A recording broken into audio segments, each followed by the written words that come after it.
Geral, uma maneira diferente de olhar, hoje com uma convidada muito especial, a Vivian Trielli, que é arquiteta de interiores. Vivian, muito obrigado de ter você aqui conosco no Minas Garden, no programa Visão Geral, uma maneira diferente de olhar, principalmente se tratando de uma arquiteta de interiores. Sim. Eu gostaria de entender, e o decorador, como é que fica com a arquiteta de interiores? Pois é, são profissões diferentes. Pelo fato de que nós arquitetos, ao entrarmos em um ambiente, nós procuramos levantar dados mais técnicos, um pouco mais técnicos, mais profundos, e relacionados à iluminação natural, os tipos de abertura, quais as soluções que nós podemos dar para poder estar sempre usufruindo dessa iluminação natural, além de outros recursos que, dependendo do local, nós precisamos usar, que envolvem a troca de revestimentos, ou algum rebaixamento de gesso, são, né, partes mais técnicas que valorizam ainda mais esse ambiente. Já a decoração, ela pode ser até um serviço posterior a esse, né? Ele pode vir a complementar ainda mais o nosso trabalho. Então a decoração vem para fechar o trabalho que a arquiteta fez. E como a arquitetura entrou na sua vida? Eu sempre, né, sonhei com aprender realmente toda essa parte de, até mesmo de estrutura, até o acabamento, né? Então, eu fiz a graduação aqui em Poços mesmo, e durante a graduação eu me identifiquei mais com essa parte de interiores e também com parte de sustentabilidade, essa relação mesmo do humanizar o ambiente, né? Da gente conseguir captar o sonho de um cliente, né? Da gente poder estar traduzindo esse sonho dele em realidade. Então, trabalhar com essa parte emocional também dos clientes, né?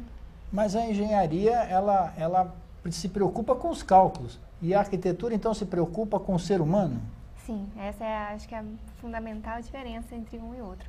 A engenharia, ela é também, né, complementar, nós precisamos, nós dependemos dos engenheiros, né? Só que eles são a parte mais realmente de cálculo, enquanto nós ficamos mais ao lado do cliente, analisando a rotina de vida deles, né, o dia a dia, para poder realmente ambientalizar esse espaço onde ele vai viver da forma mais agradável possível. Mas o arquiteto, então, se envolve com a família. Por exemplo, uma família chega para te pedir algo, ou uma casa, um interior, você tem que se envolver com eles para ver a adaptação deles de vida, como eles vivem, é isso? Com certeza, nós precisamos estar inteiramente assim, envolvidos com a rotina de vida de cada um, com tudo que eles fazem, tudo que eles gostam, porque realmente a gente tem que trazer para o convívio deles lembranças de momentos bons. Então, a gente tem que estar realmente convivendo e tentando absorver o máximo possível de tudo que faz bem a eles, para que a gente possa realmente humanizar esse ambiente, trazer o bem-estar, porque nós passamos a maior parte da nossa vida dentro desses ambientes construídos. Então, essa qualidade de vida é o que nós, profissionais da área, temos que gerar a eles, né? Você falou um pouco sobre sustentabilidade. E hoje a sustentabilidade é vista na parte de energia, na parte de coleta seletiva de lixo. E como é que isso entra na arquitetura ou no interior, na arquitetura entra sempre, mas no interior, na programação de um interior que você está fazendo?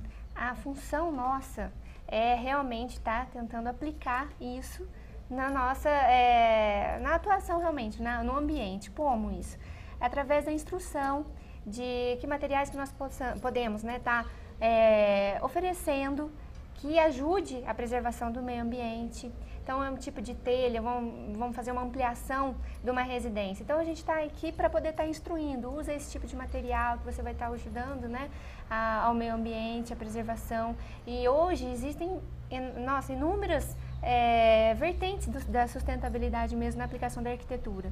E no interior também, a gente está usando fibras naturais, a gente está sempre recorrendo aos recursos que nós já temos, né, para poder estar transformando o ambiente, né, preocupados com a estética, sim, mas em primeiro lugar instruindo, né, o uso de materiais que também preservem o ambiente.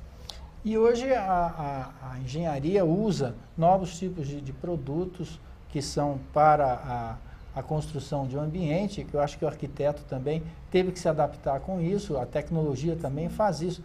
porque se usava antigamente alvenaria e hoje pouco se usa alvenaria e mais estrutura metálica. Sim, também por ser um material renovável também, né, que a gente pode estar sempre transformando. Então, acho que essa é a maior, né, o maior ponto é que a gente sempre leva aos clientes para que eles utilizem sempre desse sistema construtivo. E eu queria saber como você vê, ou como a arquitetura vê, a sustentabilidade renovável, por exemplo, da argamassa, através de resíduos de obra, da parte mecânica, hidráulica, da parte de eletricidade. Sim. Bom, o que nós buscamos sempre orientar os profissionais da área, na hora da execução da obra, é a utilização dessas novas tecnologias que, né, têm surgido justamente para evitar esses materiais que sobram de obra, que são difíceis de renovação. Então, o que nós sempre propomos é a utilização em divisórias internas, por exemplo, vamos utilizar o drywall. Por quê? Porque ele evita que haja o desperdício, tanto material quanto financeiro. Você disse drywall. Drywall. O que significa isso? O drywall é uma tecnologia que surgiu para tentar minimizar os gastos que a alvenaria tradicional sempre trouxe, né? A questão de diminuição de desperdício, uma limpeza maior na obra. E nada mais são do que placas de gesso, que tem uma camada de um papel craft, né, que faz o acabamento dessa superfície. E eles podem ser usados tanto em ambientes com umidade, aí existe um próprio, que tem uma película verde, que é para esse tipo de ambiente, banheiros, cozinhas, pode ser utilizado. E o branco, que é o tradicional, ele não tem essa propriedade de umidade, mas que, né, dá para ser construído na parte interna. E a vantagem desse material é o quê? Você, na hora de executá-lo, ela tem um suporte metálico por dentro, então é colocada uma placa, você põe a estrutura metálica e antes de você colocar a segunda placa para fechar essa parede, é que passam a parte de tubulação elétrica e hidráulica. E o que isso viria a favorecer a construção?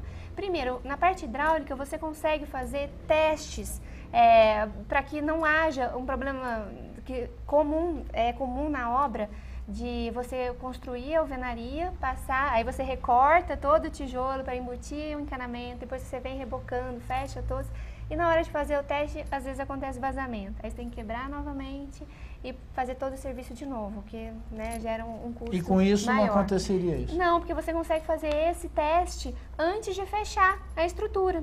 Então isso já, tanto na parte elétrica quanto na hidráulica. Então já é uma redução de custo muito grande e sem contar a agilidade mesmo da obra, que é muito mais rápida, muito mais limpa e você evita essa parte de resíduos mesmo de obra. E esse material tem um custo mais alto, um custo mais baixo? A questão de valores, a gente tem que fazer um estudo de custo-benefício, né? Inicialmente ele fica um custo um pouco mais caro, mas se você colocar no lápis, né, tudo que você vai estar evitando de gastar no sentido tempo de obra, da mão de obra, porque enquanto você precisa talvez de 2, 3 profissionais para estar levantando uma casa toda, com o drywall é muito mais rápido, então às vezes com um só você já consegue uma agilidade bem maior. Então a redução desse tempo de obra também gera economia, então custo-benefício no final é interessante, você falou uma coisa muito interessante.